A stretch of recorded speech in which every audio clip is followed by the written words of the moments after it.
და პირდაპირ ეთერში. საგარეო საქმეთა სამინისტრომ დღეს მედიას და საზოგადოებას გასული წლის საქმიანობის ანგარიში გააცნო. დიპლომატიური უწყების 2014 წლის საქმიანობა მინისტრმა თამარ ბერუჩაშვილმა შეაჯამა. სამინისტროს ხელმძღვანელმა საქართველოს ხელისუფლების მიერ 2013-2014 წლებში საგარეო პოლიტიკური მიმართულებით მიღწეულ წარმატებებზე ილაპარაკა. ღონისძიებაზე მიწვეულნი იყვნენ მინისტრთა კაბინეტის წევრები, დიპლომატიური კორპუსისა და სამოქალაქო სექტორის წარმომადგენლები. ჩვენი ჟურნალისტი ანა წერეთელი დაესწრო ანგარიშის წარდგენას. ანა, რა მთავარ საკითხებზე გააკეთა აქცენტი მინისტრმა? საქართველოს საგარეო საქმეთა მინისტრმა გასული წლის მთავარ მიღწევად დაასახელა ევროპასთან ასოცირების შეთანხმების გაფორმება და აღნიშნული შეთანხმების რატიფიცირება ევროკავშირის წევრი სახელმწიფოების მიერ. რაც შეეხება მთავარ გამოწვევად, თამარ ბერუჩაშვილი მთავარ გამოწვევად ასახელებს რუსეთთან ურთიერთობას, როგორც საგარეო საქმეთა მინისტრმა ანგარიშისას აღნიშნა, საქართველოს ხელისუფლებამ ბოლო პერიოდში გადადგა არაერთი ნაბიჯი რუსეთთან ურთიერთობის სტაბილიზაციის მიზნით, თუმცა რუსეთის ფედერაციის მხრიდან ამ ნაბიჯებს ადეკვატური რეაქცია მოყოლია და ამის მაგალითად მან დაასახელა აფხაზეთთან გაფორმებული სამეკავშირეო შეთანხმება. თამარ ბერუჩაშვილის ანგარიშს დღეს სასტუმრო რადისონში ისმენდნენ საქართველოს მთავრობის წარმომადგენლები. აქ ასევე იმყოფებოდა საქართველოს პრეზიდენტის მრჩეველი საგარეო ურთიერთობათა საკითხებში.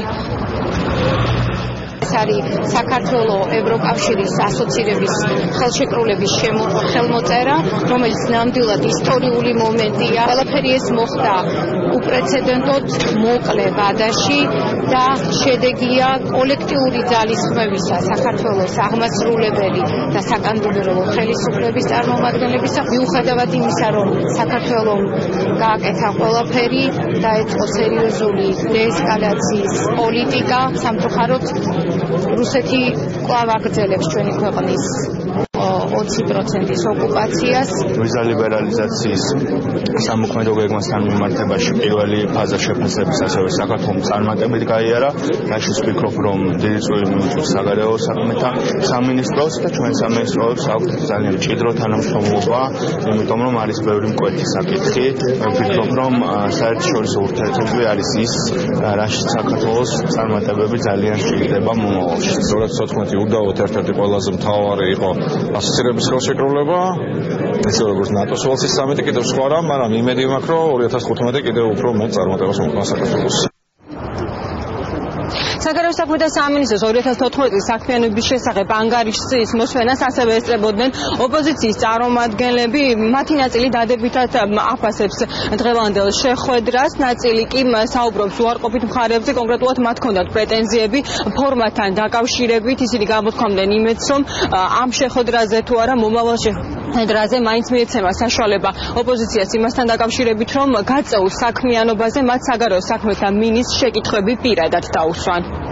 საგარეო საქმეთა სამინისტროს პოლიტიკა, როგორც საგარეო პოლიტიკა სამწუხაროდ საქართველოში გაიცადა ტრახი. დღეს საქართველოს ხელისუფლებას არ აქვს უნარი, რომ დაიცვას საქართველოს ინტერესები. დღეს საქართველოს საკითხი ჩამოსულია საერთაშორისო არ არის საერთაშორისო ერთ-ერთი თემა, რომელზეც საქართველოს საუბრობს, ეს პოლიტიკური დონა, რომელზეც ხელისუფლება ახორციელებს.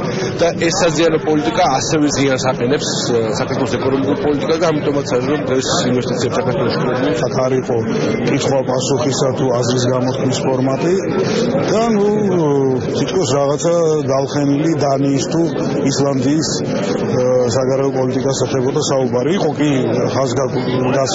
ხაზგასმა გაკვრით საუბარი გამოწვევებზე, მაგრამ ეს არ არის საკმარისი. ბოლო 2 წლის განმავლობაში განსაკუთრებით ძალიან მყარი საფუძველი ჩაეყარა ჩვენს როგორც ევროპულ, ასევე ევროატლანტიკური მისწრაფებებისკენ გადადგმულ ძალიან სერიოზულ ნაბიჯებს და მე ვიმედოვნებ, რომ შენარჩუნებული იქნება ეს მყარი საფუძველი, ისევე როგორც კიდევ უფრო წინ გადადგმული ნაბიჯების გველის მომავალში.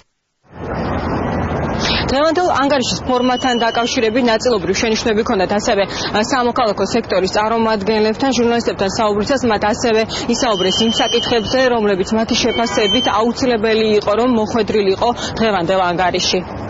იმედია, რომ არ მხოლოდ საგარეო სამინისტრო, ნებისმიერი სახელმწიფო უწყება დანერგავს სხვა პრაქტიკასაც იქნება ხოლმე შეხვედრები უფრო ესე ვთქვათ შედარებით ვიწრო წრეში, სადაც კითხვები იქნება დასრულებული, რაღაც საკითხები განხილული იქნება.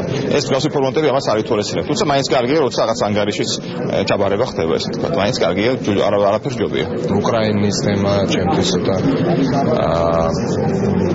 თავისებურად ჟღერდა დღეს, იმიტომ რომ ჩვენ ერთი მხრივ ამბობთ, რომ ეს ჩვენი სტრატეგიული პარტნიორია, სამწუხაროდ უკრაინის მიმართულებით ჩვენი ძალისხმევა, ქართული სახელმწიფო ძალისხმევა მიუხედავად ყველა რისკებისა და პრობლემებისა და სირთულისა და დელიკატურობისა არ იყო ჩემი აზრით საკმარისი.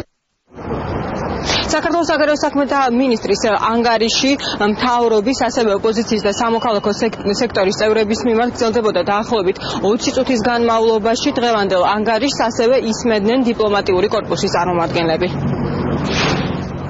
დიდი მადლობა, ანა წერეთელი გვერდებოდა პირდაპირ ეთერში.